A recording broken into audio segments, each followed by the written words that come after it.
வேங்கமை வேங்கமை தான் வேங்கமை பார்த்துக்கோங்க. அந்த இடத்துல தான் இல்லை, இதெல்லாம் இல்லை. இந்த இடம் மலையில் இந்த மரத்தோட பாலே மை தான்ல.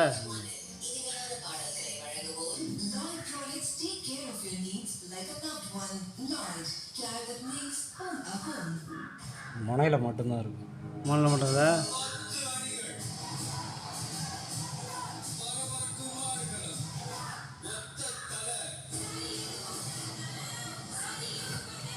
லட்டு மாதிரி இருக்க.